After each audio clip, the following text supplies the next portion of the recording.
刚开始我看他挺老实的，话也不多，觉得他挺可靠的，就开始慢慢交往了。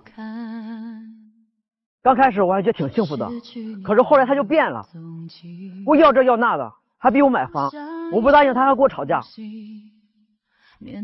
他太吓人了，情侣间谁都会打架，但是他冲过来就打我，真是太吓人了。我上次确实冲动了，但是如果他不和别的男人玩暧昧，而且说话不那么伤人，我是不会动手的。我现在真的很怕跟他在一起，不知道以后还会不会受伤，这样的感情还能再继续下去吗？一段这个情感当中，有一方已经使用到暴力了，情归何方呢？老师们又是一个难题哦。来，掌声请出他们。男嘉宾小天，24岁，来自河北，一名汽车销售；女嘉宾小刘，24岁，同样来自河北，是一名文员。来，有请两位，有请。欢迎两位哈，愿意公开箱子里的秘密吗？愿意。愿意。谈恋爱多久？3年了吧。3年，那就是应该学生时期就恋爱了。对，因为那个大3，升大4的时候，因为要考研，然后我俩同时在图书馆占座。然后我当时会经常为他提，然后就在一块儿了。所以人家说书中还是有颜如玉的嘛，对，就这么恋爱起来了是吧？为什么打人家呀？我刚才也听到您说暴力了但是其实情况不是这样的他当时在朋友面前。什么情况不是这样的？那什么情况呀？在朋友聚会上，你守着这么多我的朋友说我没能力也没出息，买不起房子，你至少给我一个台阶下吧。那你就是自己买不起房子，然后大家都谈起来了，他的朋友们都已经买了房子了，准备结婚，大家都在一起谈的挺那什么的，然后我就说了一句你没有房子，接我之后回去就打我，打的还挺严重的，直接就是扇了我好几个耳光，然后把我推倒在地上，当时送我去医院检查了，轻微的脑震荡。哇，他在聚会上说的最主要一句话是我不是个男人。你是个男人吗？你有房吗？你有车吗？你什么？你有？这男人就得有房啊？那女人得有什么呀？就因为买不起房子，然后他在我朋友面前絮叨，而且最主要的是说我不是男人，我没有尊严了。不是你不是男人，你就走了呗，你干嘛打他呀？打人也不对，知道吧，孩子？不光这一件事儿，那个我骑走以后，然后半个小时他自己回来了，我也不知道，我本来就生气了，你至少给句安慰话也行，你马上追过来问我怎么回事也行，他半个小时回来了，而且哼了我一声。当时本来就在气头上什么呀？那只是你臆想的好吗？我根本就没有哼了你一声，你是心里在作怪，好吧？我心里在作怪，你这么说，而且再加上你原来生活方式也不对，我一直老这么说你。我生活方式不是一直都挺好的吗？怎么不对了？你给我们说说他怎么不对了，我也想听听。就说大学吧，让他买衣服买特别多，衣柜里他又买几个储物箱，里边都是衣服。哪个女生不爱美啊？再说了，我开始买的时候觉得挺好看的，看别人试着穿的也挺好看的。我自己买了之后，但是觉得穿上之后是颜色不适合，我就放起来了，不想穿了嘛。现在最近经常我看这个大家都晒一晒淘宝同款的事儿哈，这我们也理解女生买衣服嘛，难免。这个你能承受吗？这我能承受，毕竟你上大学的时候那些衣服也不贵，最主要是毕业以后它就变了。我俩都工作了吧，我的工作收入在我朋友圈里还算比较偏高的但是他一直认为我挣钱挣的不多，而且供不起他那个想要的生活标准。那毕业之后能和毕业之前相比吗？学生时代大家都多朴素多简朴，然后根本就没钱买东西，现在毕业了不是都有钱了，自己挣点钱，然后买点衣服，而且女生爱美不是应该吗？他现在好像说的不再是穿衣服这个层面了，他是说在毕业之后好像你的物质欲望在提升，是这意思吧？对，而且他买衣服就是逛新店而且买都是新款，你那点钱够你花的吗？你每次花完还给我要补贴。那一天去那时候护发了呀还是什么呀，然后办一张1000多块钱的积分卡，然后第二天又去了一个什么美容院又办张会员卡。人家那个理发师也说了，人家说做那个头发的护理，人家做1-2次管用嘛，买张卡不是挺省钱的吗？然后一次的做多费钱呀，而且只有做多了才看出效果来吧。人家是干什么的？人家就是忽悠你让你去买，你是我女朋友，我给你花钱无所厚非是吧？但是你也要求我买房子，你也刚才也提到了你要我买房子，你现在又花得这么狠，完全超出咱俩的承受能力这个你们打算结婚吗？打算了就因为买房子然后现在一直没买房子，他说你是不是我真的不爱他什么的对呀，你男生没房，你怎么能证明你爱我？不能一辈子总在租房住吧？那个房地产开发商应该都是爱女生的，对吧？他们有那么多房，你说呢？但是最起码得有个物质保障吧？哦，那你就换人呗，你找一个有房的不就？你干嘛跟他吊着呢？他也找人，他现在就找人呢。他和那个在网上聊。哦，真找了。对，他现在在网上聊天，说的话特别露骨，特别肉麻。啊，他都说了些什么？我在上我真不好意思说。你说吧。那亲爱的哈尼就算了是吧？而且还聊什么睡前也有什么亲一下什么的，么么哒。哎呀，同志都到后现代社会了，跟你原来的老观点都不一样了。现在就是什么叫后现代社会啊？您接着说，我也没听，我们老了啊，你给我们普及一下常识啊。现在大家说个什么哈尼什么么么哒，不是很正常的事吗？不都是一个名称称呼吗？啊。我看上来就是有的就是为了有没有房子有没有车子啊，你为了这干嘛？你就想找个下家，想找个备胎。哪怕到时候你父母给付个首付，到时候把房子买了也行吧？你非得靠咱俩努力奋斗。你看现在人家哪个年轻人不是都靠父母把首付给付了呀？我这么大了，让我伸手给我父母要钱，不是很正常的事情吗？为什么别人行你就不行啊？你有点良心行不？你说光靠咱俩能力，那得到什么时候才能够买房呀？咱俩能力啊，你做做饭买包。那一花一个月你去一次就得了，一个礼拜每次都去，去那新店买那包，我不懂那东西，但是你花钱的确特别多啊。我问问姑娘吧，你在网上跟人聊天啊，这个你们后现代社会就是一聊天就要聊有没有房有没有车，工资收入是多少是吗？没有，大家就是普通朋友，家长里短呀什么的，谁家挣多少工资呀，人家都愿意谈，有的时候就在一起瞎聊呗，瞎谈呗。那有什么呀？那你到底是瞎聊瞎谈呢，还是想在这个瞎聊瞎谈的圈子里找到一个有房有车又爱你的男人呢？那肯定不可能呀！我自己有男朋友，然后到时候我不可能再去找别人。你有男朋友吗？你男朋友都不是男人，怎么叫男朋友？充其量是个朋友嘛，是吧？是你说的他不是男人是吧？是吗？是还是不是嘛？但是我也是生气，就是这么说了他，你生什么气呢？你不是个男人。就大家在一起吃饭的时候，你有什么好生气的呢？他打人肯定是不对的啊。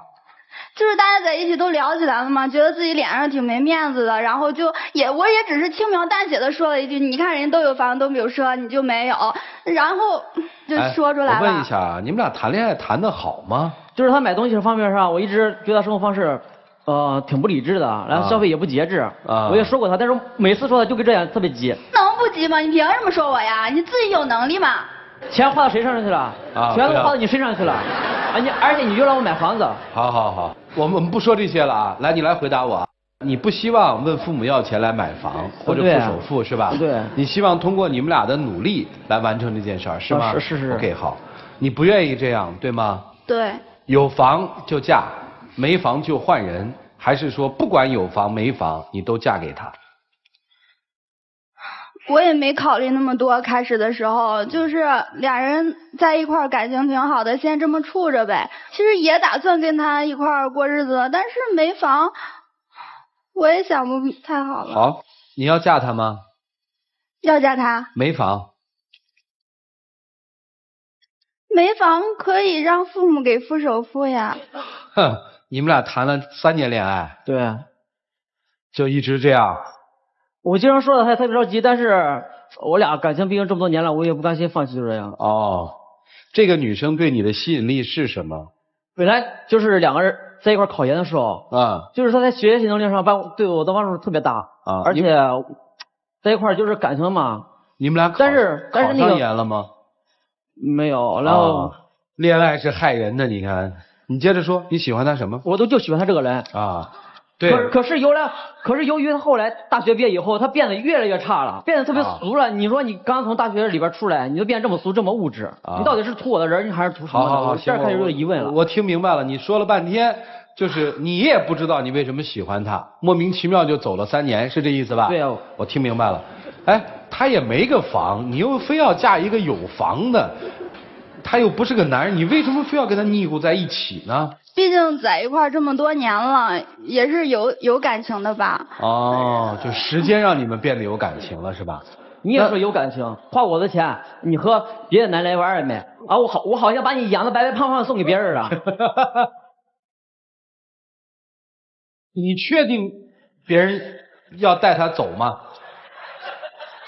这就快带走了。为什么这几个月，然后他一直抱着电脑也不让我看，而且我比如看隐私，我都说了，那都是普通的男性朋友。你隐私不知道有什么，你为什么不让我看？我听明白了，小伙子还挺紧张女朋友的是吧？你还害怕他跟别人跑了，对不对？我的确不甘心，3年了。哦。然后你看他买什么东西我都让着他，然后你还给他花了很多钱。对他，我一看他着急，我就不好意思说了。哦。我又怕他着急。哎，你把钱退给他行吗？我估计他只要把钱退给他也就无所谓了，你就可以跟那个。我也不在乎钱的问题。他说他既让我买房子，他又让我给他花钱。男生现在委屈的是说，如果你想要房子，你就别大手大脚的花钱，是吧？生活有点节制。哎，有点节制，咱们攒着钱买房子，是吧？对。你现在还想娶她吗？你告诉我。我想。女生。有那种女生，就是男生没有房子，因为爱他，他也嫁的吗？有。你愿意做那样的人吗？但是我花钱大手大脚的惯了，结婚之后他要什么都没有，那怎么满足我的物质需要呢？明白了。那我唯一不明白的就是，你们俩既然这样了，为什么你们俩还要在一起？所以今天你来的目的是，第一个是我打了他，然后作为他男朋友纵打他，的确不好。一个是来道歉啊。另一个就是我也希望他，因为生活上那些习惯也不好，我希望有所改变，让老师们帮助教育他，改变他的消费习惯，是吧？对。那你来这儿干嘛呢？我想就是劝劝他，咱自己奋斗买不起房，到时候也可以有别的办法，就是。行了，明白了，你是要我们给你们解决一套婚房啊，是这意思吧？好了，看看老师们谁愿意掏这笔钱，一起进入丘比特问卷。于老师要掏钱是吧？我没钱，有钱我也不给。我们先说打人这事儿吧，小伙子，你今天来的目的，刚才我听了是打人这事儿道歉对吗？对。对吧？打人这事不对是吧？是。确实是不对，都打成脑震荡了，这咋算行呢是吧？好，不能打。来，那个美女转过来啊，恋爱了好几年了，问一下。你知道男人在情感交往当中最害怕什么吗？伤他自尊吗？对，答对了。男人最怕的是什么？是批评指责。尤其有一句话，你不是个男人，这个是最伤人的，把一个男人的自尊、尊严、自信都踩在脚底下了。几句话把男人给伤了，是非常可怕的事儿。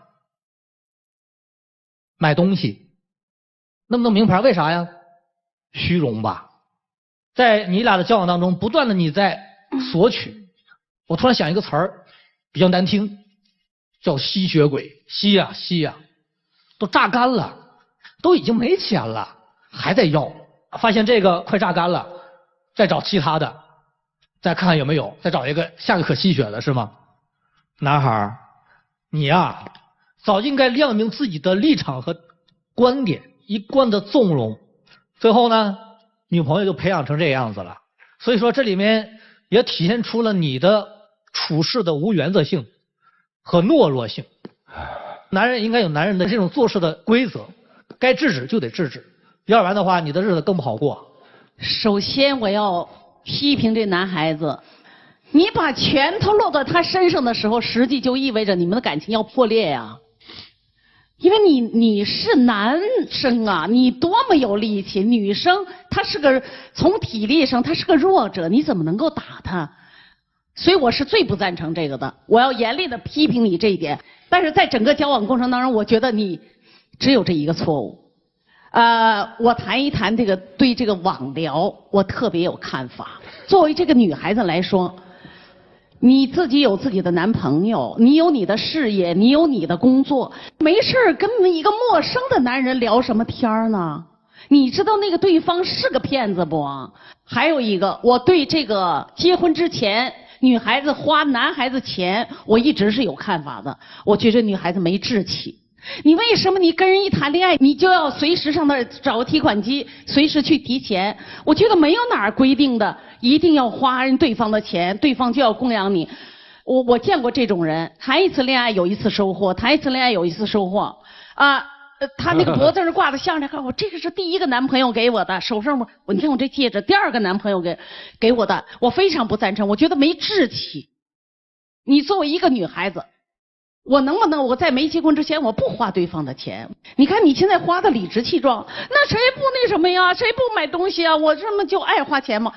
你爱花，你花你自己的，而且你的花和你的挣，你要量力而行。挣10块钱，我花100块钱，这个要有漏洞，你肯定要去找你的那个提款机。这个人爱你，他有经济实力，你可能满足你了。要没有经济实力怎么办？你是不是你自己要找另外的经济实力去？你看，你刚才由于他买不起房，你就要给他出主意，你找你爸你妈妈啃老。他爸妈要没有这个能力怎么办？你爱的到底是这个人，还是他的经济实力？在你们的交流当中，有出现过任何一个跟爱有关的词儿？全都是钱。你说他花钱大手大脚，然后你说他不像一个男人，因为没车没房，你们俩的感情在哪儿呢？刚才赵川问了半天，为什么你对他不离不弃？为什么这么爱他？就是我们有几年的感情。又问你为什么不离开他？还是说几年的感情？感情到底是什么？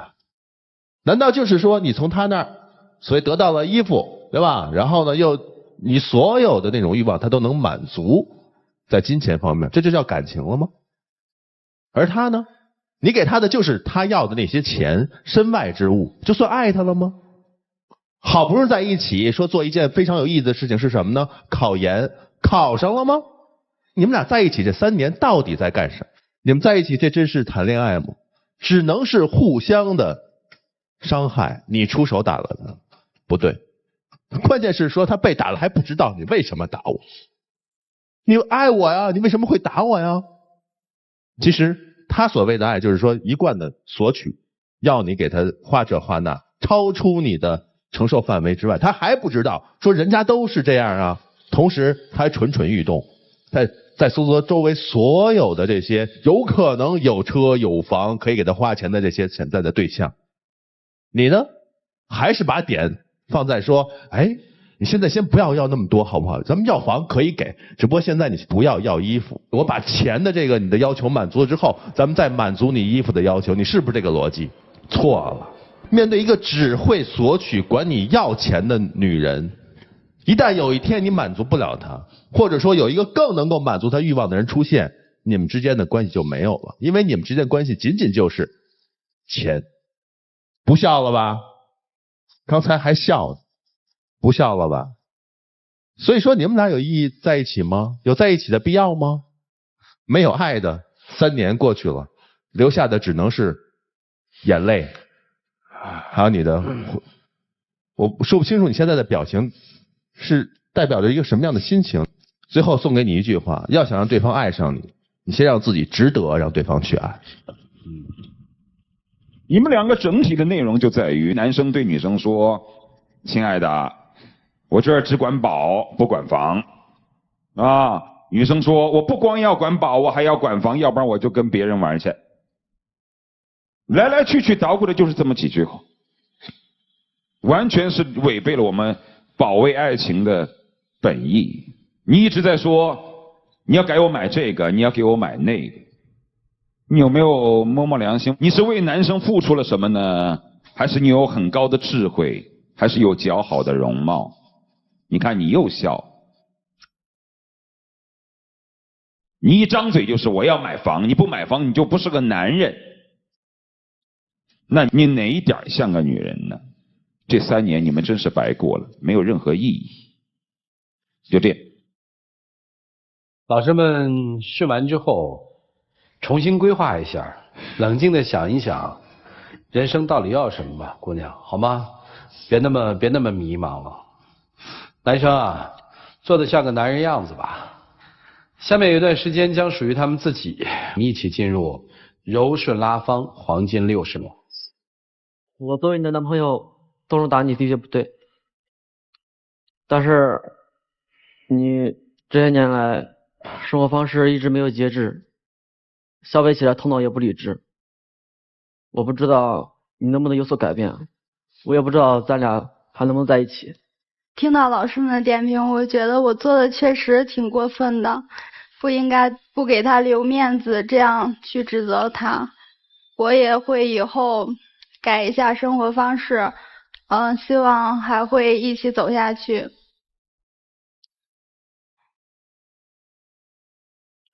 他们刚才表白的时候，我观察了一下，他在什么状态下基本上都是笑着的。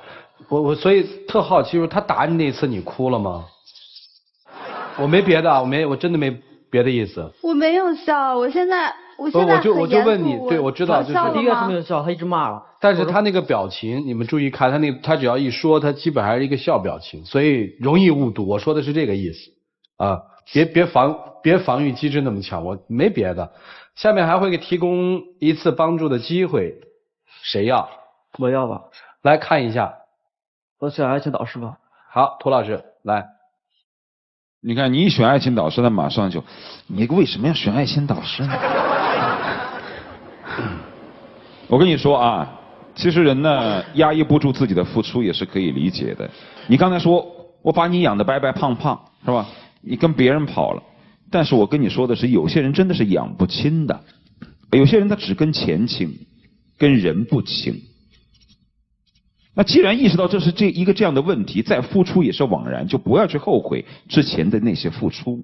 咱们找一个重感情的，不是那么亲近钱的，好好的过日子的，好吧？就这样。行，老师。两位，请交换密码箱，来交换吧。现在他又乐了，谢谢两位，请回啊。你请关门。